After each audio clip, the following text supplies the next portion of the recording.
WhatsApp guys, हिजाब पर ज्ञान दे रही बैल बुद्धि सुप्रिया का सब दोगला पर निकाल दिया सुधांशु त्रिवेदी जी ने। भाई क्या है डिबेट, क्या है पूरा मामला? टाइटल देख के तो भाई लग रहा है कि तगड़ी डिबेट हुई होगी। तो करते हैं साथ में एंजॉय। 1 2 3 गो। एक महिला होने के नाते आपके मंच से मैं एक महिला की आवाज उठाना चाहती हूँ। आप डायरेक्ट जवाब दीजिए। बिल्कुल डायरेक्ट जवाब। आप उसकी भर्त्सना करते हैं? बिल्कुल डायरेक्ट जवाब। अशोक गहलोत ने घूंघट उठाते हुए पोस्टर मैंने बोला ना, यहाँ वहाँ नहीं सुनिए।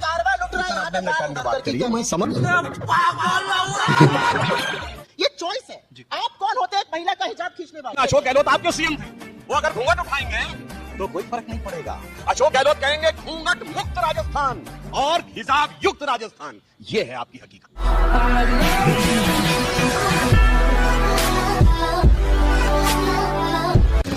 दोस्तों, आज से कुछ साल पहले राजस्थान में वहां के तत्कालीन मुख्यमंत्री यानी कि अशोक गहलोत ने एक महिला के सर से ये कहते हुए घूंघट खींच लिया था, घूंघट उतार दिया था कि ये सब गए जमाने की चीजें हैं, आज की डेट में ये सब अच्छा नहीं लगता क्योंकि आज मॉडर्न जमाना हो चुका है। अभी बिहार में जब यही चीज नीतीश कुमार ने एक मुस्लिम महिला के साथ में करी तो यही लिबरल छाती पीट रहे हैं, यही कांग्रेसी हाय तौबा मचा रहे हैं, जिसको लेकर सुधांशु त्रिवेदी जी ने मिनटों के अंदर ही इनका दोगलापन निकाल दिया। क्या हुआ हमारे आज की इस बहस में, इस डिबेट में, आप खुद देखिए। 2025 में सुधांशु जी, सबसे बड़ा विषय आपको क्या लगता है देश की जनता के लिए था?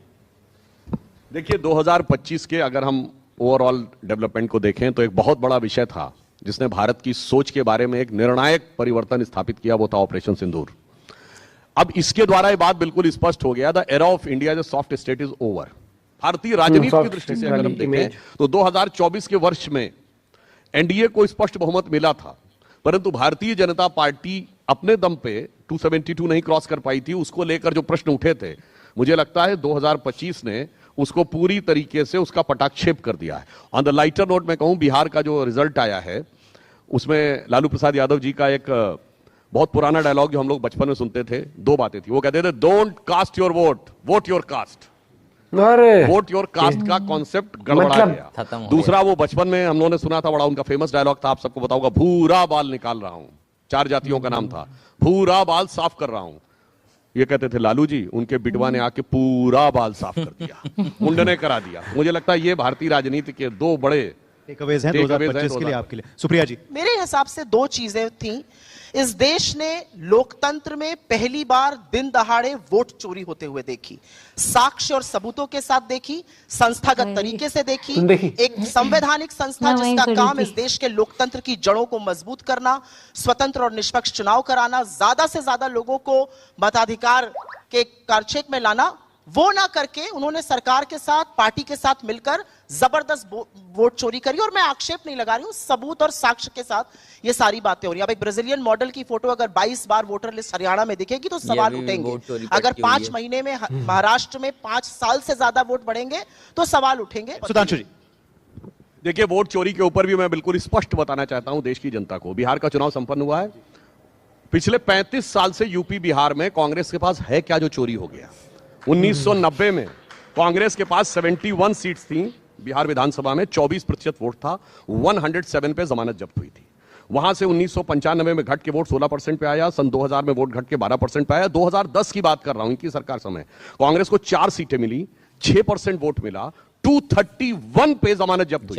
2010 4 सीटें, 6% वोट, 231 पे जमानत जब्त, और उसके बाद कहते चोरी हो गया। जो मैंने पार्लियामेंट में बोला है कि हालत तो यह है कि फटक चंद गिरधारी, ना लुटिया ना थारी, और चौराहे पे चीख रहे हैं चोरी हो गई। एफआईआर पर क्योंकि इन्होंने इतना लंबा बोला, मैं तो ये और एनडीए की बात कर दी तो एक और मुद्दे को ले आते हैं, चर्चा में होना भी चाहिए। मैं महिला हूं, यहाँ पे बहुत सारी महिलाएं हैं, इस बात पर चर्चा तो यहाँ पर भी होनी चाहिए। मैं तो सुधांशु जी से डायरेक्टली एक सवाल पूछना चाहती हूँ। आपने बार बार बिहार की बात करी, आपने बार बार वहां जीत की बात करी, आपने घटक दल की बात करी। नीतीश कुमार जी ने जो एक महिला के साथ कल मुख्यमंत्री रहते हुए किया, एक डॉक्टर का हिजाब खींचा, आपके यूपी के मुख्यमंत्री ने कहा हिजाब ही तो खींचा, कहीं उंगली तो नहीं लगाई, उस पर क्या आप माफी मांगेंगे? क्या आप खेद व्यक्त करेंगे? क्या आप ये कहेंगे कि एक चुने हुए मुख्यमंत्री को या एक मंत्री को एक महिला के खिलाफ इस तरह की घटिया बात नहीं करनी चाहिए। मैं ये सवाल पूछना चाहती हूँ डायरेक्ट, क्योंकि मैं एक महिला हूं और मुझे ऐसा लगता है कि हमारे यहाँ प्रथा है घूंघट की, किसी के यहाँ प्रथा है हिजाब की, ये चॉइस है। आप कौन होते हैं एक महिला का हिजाब खींचने वाले? एक पिता को ये काम करने का अधिकार नहीं है सार्वजनिक रूप से। एक महिला होने के नाते आपके मंच से मैं एक महिला की आवाज उठाना चाहती हूँ। मैं चाहती हूँ सुधांशु जी की एक खासियत है जलेबी बनाते हैं, आज जलेबी मत बनाइए, आज डायरेक्ट जवाब दीजिए। बिल्कुल डायरेक्ट जवाब। आप उसकी भर्त्सना करते हैं? बिल्कुल डायरेक्ट जवाब। अशोक गहलोत ने घूंघट उठाते हुए पोस्टर बने बोला रहे, यहाँ वहां नहीं सुनिए। कारवा लुट रहा है, यहाँ पे बात करिए। मैं समझ सकता हूँ। नीतीश कुमार ने क्या किया? अरे भाई सुनिए ना, अशोक गहलोत आपके सीएम थे, वो अगर घूंघट उठाएंगे तो कोई फर्क नहीं पड़ेगा। अशोक गहलोत कहेंगे घूंघट मुक्त राजस्थान और हिजाब युक्त राजस्थान, ये है आपकी। ये आप नीतीश कुमार का सहयोग करते हैं, आप सहयोग करते हैं। शांति से सुना। अरे मैं सुनिए, दूसरा आपने कहा कहीं घूंघट है कहीं हिजाब है। ना, हिंदू धर्म में कोई घूंघट का धार्मिक आधार नहीं है। And I'm quoting Baba Saheb Ambedkar, Muslim politics and the partition of India. सुनिए, की औरतें सर पर पर्दा डालती हैं। नहीं, जैसे देवी देवताओं की अब फोटो देवी किसी धर्म ग्रंथ में घूंघट का उल्लेख नहीं है। किसी देवी की फोटो घूंघट में देखी आप लोगों ने? बोलिए बाबा साहब अंबेडकर ने कहा था कि पर्दा प्रथा दोनों में है, परंतु हिंदू धर्म में उसका कोई धार्मिक आधार नहीं है। इस्लाम में धार्मिक आधार है, जो मौलाना लोग छाती ठोक ठोक के कहते हैं। और आगे बाबा साहब अंबेडकर ने हिजाब के कारण जो लिखा है, मैं बोलना नहीं चाहता हूं, उससे बहुत तेज मिर्ची लग जाएगी। वो मैं कहूंगा जाके उस किताब में आप लोग पढ़ लीजिए, तो सारा नकाब उतर जाएगा सामने का। क्या केरल का आप राज्य पे फतेह कर पाएंगे? क्या तमिलनाडु भी आप जीत पाएंगे? सनातन विरोधी सरकार है वहां, ये अनुराग जी कह रहे हैं। आपने कहा है सनातन विरोधी सरकार तेलंगाना में है, क्या आप ये दोनों दक्षिण के किला फतेह कर पाएंगे? देखिए, एक टेक्निकल बात पहले कह दूं, इन्होंने कहा कि वहां के लोग कम समझदार होते हैं, इसलिए वो इन चीजों को टेक्निकली अडॉप्ट नहीं कर पाएंगे। तो मैं बात बताना चाहता हूं, इनकी सोच और हमारी सोच में यही अंतर है। Finance minister of India P Chidambaram साहब का फ्लोर ऑफ द हाउस पे बयान था कि इंडिया में लोग कम टैक्स सेवी हैं, लेस एजुकेटेड हैं, तो डिजिटल ट्रांजैक्शन में कैसे अडॉप्ट कर पाएंगे। और आज डिजिटल ट्रांजैक्शन में इंडिया वर्ल्ड में नंबर 1 कंट्री है विद 48%। चूंकि भारतीयों की काबिलियत पे कम भरोसा। दक्षिण की जहां तक बात कर रहे हैं, देखिए हम जब आए थे तब से हमारा भौगोलिक विस्तार, प्रधानमंत्री मोदी जी के नेतृत्व में सामाजिक विस्तार, हमारा पूरी तरीके से जो विस्तार हो रहा है। उड़ीसा में सरकार बनी, त्रिपुरा में बनी, असम में बनी, और हमने कहा पहली बार दक्षिण में केरल के किसी नगर निगम में सरकार बनी। तो मैं एक पंक्ति में कहना चाहता हूं, इन लोगों को ज्यादा ओवर कॉन्फिडेंस में नहीं रहना चाहिए। प्रधानमंत्री जी के अंदर जो क्षमता है कि हमें इल्जाम मत दीजिए, बहुत अफसोस होता है, हमें इल्जाम मत दीजिए, बहुत अफसोस होता है। बड़ी तरकीब से कश्ती यहां तक लेके आए हैं और बदल देते हैं हम दरिया की लहरें अपनी हिम्मत से। आंधियों में भी अक्सर चिराग हमने जलाए हैं। वाह वाह। 2026 की आप बात कर रहे हैं, और 2026 में चाहे वो दक्षिण हो चाहे वो पूर्वोत्तर के राज्य हो जहां पर चुनाव है, बीजेपी को एक बड़ी शिकस्त मिलेगी। और शिकस्त इसलिए मिलेगी क्योंकि लोगों को टेकन फॉर ग्रांटेड करना बंद कर दीजिए। हमने ऑपरेशन सिंदूर किया, हमें अपनी सेना पर पूरा विश्वास था। जहां तक 2026 की बात है, लोगों के मुद्दे पर बात होगी, बेरोजगारी पर होगी, वोट चोरी पर होगी, महंगाई पर होगी, आर्थिक असमानता पर होगी। और एक छोटी सी बात कहकर अपनी बात खत्म करूंगी इस पर। गरीब के पेट पर लात मारकर आपको क्या मिल रहा है मोदी जी? अरे दिया तो है अडानी को इतना, कितना और भरिएगा? आज खबर आई और रिपोर्टर्स कलेक्टिव ने बहुत बढ़िया रिपोर्ट निकाल कर दी। गुजरात की सरकार ने केंद्र को लिखा फॉरेस्ट प्लांटेशन अडानी को दीजिए। एक्सपर्ट बॉडी ने कहा कि नहीं, ये ठीक नहीं है, ऐसा नहीं होना चाहिए। गुजरात की सरकार ने झूठ लिखकर बोला, उस पर कोई करने को तैयार नहीं है। मोदी जी ने तुरंत साइन किया, लो मेरे मित्र अडानी, ये रख लो। जैसे माय फ्रेंड डोनाल्ड है, वैसे यहां पर माय फ्रेंड अडानी है। इनके खानदान के चिराग ने जो आग लगाई है, जो अंधेरा पहुंचाया है, वो पूरे देश को पता है। 140 साल के इतिहास में कांग्रेस सबसे बुरे दौर में है और हमारी पार्टी 73 साल के इतिहास में सबसे ऊंचे दौर में है। आज प्रधानमंत्री जी ने इथियोपिया की पार्लियामेंट को संबोधित किया है। 18 देशों की पार्लियामेंट को संबोधित करने वाले, 26 देशों का सर्वोच्च नागरिक सम्मान पाने वाले प्रधानमंत्री श्री नरेंद्र मोदी जी हमारे देश के पहले प्रधानमंत्री बने हैं। इतना ही नहीं, अन्य जहां तक इन्होंने बात कही अडानी की, तो मैं ये भी बात कहना चाहता हूं। ये बताइए, भारत की कंपनी सरकारी हो या गैर सरकारी, अडानी को कुछ कह दो तो मिर्ची लगती है। मिर्ची आपको लग रही, फिर बीच में बोल पा रही है, अडानी जी फिर बीच में बोलने लगी। मैंने कहा था ना, नहीं रुक पाएंगे। अब मैं बताता हूं, इनको भारतीय कंपनियों से बड़ी अदावत है, चाहे सरकारी हो या देशी। इन्होंने कहा था HAL बर्बाद हो गया 4 साल पहले, आज HAL के पास 80,000 करोड़ के पाइपलाइन में ऑर्डर है। इन्होंने कहा था LIC बर्बाद हो गया, आज LIC के पास 37,000 करोड़ का प्रॉफिट है। इन्होंने कहा था कि स्टेट बैंक ऑफ इंडिया बर्बाद हो गया, स्टेट बैंक ऑफ इंडिया के पास 77,000 करोड़ का प्रॉफिट है, जो प्राइवेट और उसमें सब में मिला के सबसे ज्यादा है। और मगर मैं पूछना चाहता हूं, विदेशी कंपनियों के साथ क्यों खड़े रहते हैं? यूनियन कार्बाइड के एंडरसन को भगाने वाले ये, बोफोर्स के साथ खड़े ये, हॉविट्जर के साथ खड़े ये, बीबीसी के साथ खड़े ये, हिंडनबर्ग के साथ खड़े ये, एक विदेशी कंपनी के खिलाफ कभी उन्होंने मोर्चा खोला हो तो बताइए, मुझे समझ में नहीं आता है। ये भी एक 80 सोचने वाली बात है। विदेश से एक कंपनी बोलती है और यहाँ पे लोग सुरताल लगाना शुरू कर देते हैं विदेशी हाँ, कंपनियों कि में। हिंडनबर्ग और मैं की फिर ये भी रिपोर्ट आ पूछना गई चाहता है। हूं, हिंडनबर्ग ने जिसने अडानी पे आरोप लगाया था उसकी दुकान क्यों बंद हो गई?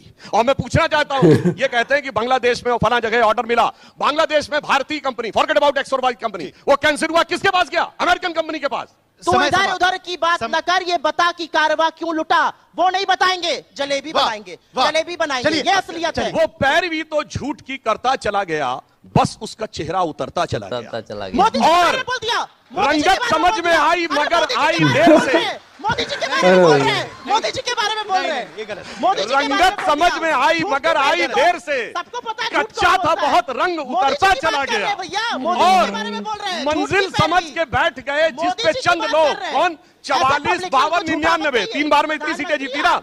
मंजिल समझ के बैठ गए जिस पे चंद लोग, मैं ऐसे कितने ही रास्तों से गुजरता चला गया। वाह वाह वाह वाह। क्या बात है। ऑनेस्टली बताऊं तो वैसे तो मुझे इन लोगों की डिबेट हमेशा ही मजेदार लगा करती है, इन दोनों की डिबेट शानदार लगा करती है, लेकिन जब जब सुप्रिया नेत्र मौजूद हुआ करती है तब ये इतना ज्यादा interrupt थोड़ी करती है, दिलचस्प हो इतना जाती ज्यादा है। बीच में Funny बोला हो करती जाती है, है इतना तभी ज्यादा तो। शोर मचाया करती है कि सुनना मुश्किल हो जाता है, कि समझना मुश्किल हो जाता है कि ये लोग आखिर बात किस बारे में कर रहे हैं। और सुप्रिया नेत्र की हालत भी ठीक उसी तरह की हो चली है जिस तरह की बिहार में कंचना यादव और प्रियंका भाटी की अरे भैया। हुआ करती है। जिस तरह से बिहार में उन दोनों ने आरजेडी को डुबा दिया, वही हाल कांग्रेस में सुप्रिया नेत्र कर रही है और बहुत जल्द कांग्रेस का नामो निशान भी मिट जाएगा। बाकी आप लोग इस बारे में क्या सोचते हैं, कमेंट करके जरूर बताएं। भाई मुझे लगता है कि डिबेट जब भी होती है ना, मुझे बड़ा मजा आता है डिबेट सुनने में। मुझे जब काउंटर करते हैं एक दूसरे को तो वो मस्त लगता है, क्योंकि स्पोक्स पर्सन का काम ही है कि भाई देखो यहाँ पर आप ये नहीं कह सकते पहली बात तो कि कांग्रेस वाली मतलब सबका एक हो सकता है, आप जैसे आप बीजेपी को सपोर्ट करते हो या आप कांग्रेस को सपोर्ट करते हो तो आपको अपने स्पोक्स पर्सन की बातें हमेशा ही बेटर लगेंगी एग्जाम्पल। लेकिन मुझे लगता है कि डिबेट में ना आप हमेशा होनी चाहिए डिबेट, क्योंकि डेमोक्रेसी है। डेमोक्रेसी में अगर आप सत्ता में हो तो ओपोजिशन का जो रोल होता है स्पोक्स पर्सन बहुत अच्छे से निभाना चाहिए। अब वो कई बार बिना सर पैर की बातें हो जाती हैं, कई बार ऐसी होती है, लेकिन एक चीज तो इनकी दाद देनी पड़ेगी कि स्पोक्स पर्सन काम बढ़िया कर देती है। मतलब ये उनमें से नहीं है कि चुप बैठ जाती है, कुछ ना कुछ इनपुट देती रहती हैं और उस वजह से इंटरेस्टिंग होता है। लेकिन हाँ, फैक्ट्स एंड हर एक चीज लेके सुधांशु त्रिवेदी सर जिस तरीके से लाते हैं वो हमेशा बैंग ऑन लेके आते हैं। अगर मैं बात करूँ इस चीज की, हाँ, जो हिंदू धर्म में हमारे जो जैसे घूंघट वाली पर्दे प्रथा की वो नहीं आप है, देखोगे ना, पर्दा जैसे लक्ष्मी जी की आप अगर तस्वीर कोई भी जो देखोगे, देवी है आप ना, वो नहीं सरस्वती है। माता की भी देखोगे या काली माता की भी देखोगे तो आपको कभी भी घूंघट नहीं दिखेगा ना, वो चीज है नहीं। और मुझे तो जहां तक आई मे बी रॉन्ग, मुझे लगता है कि हमारी बहू बेटियों को जब ये जैसे इन्वेडर्स मुगल आए थे वगैरह आए थे, उनकी उसमें था गलत कि नजर से हाँ, बचाने के लिए वो वो प्रथा आई पर्दा थी, डाल लेकिन के वो रखते ऐसे हैं, हाँ। कंटिन्यू होती गई कि उसके बाद फिर कोई वैसे बोलने वाला नहीं हुआ कि भाई इस चीज को, फिर वो ऐसे हुई कि तुमसे जो बुजुर्ग हैं या तुम्हारे उनसे मतलब पर्दा हाँ, करने फिर वो वाले। वैसे कैरी फॉरवर्ड होता गया। ठीक है, और बाकी आप अपना पॉइंट भी शेयर कर सकते हैं इस बारे में। मिलते हैं वीडियो के साथ, बाय, टेक केयर।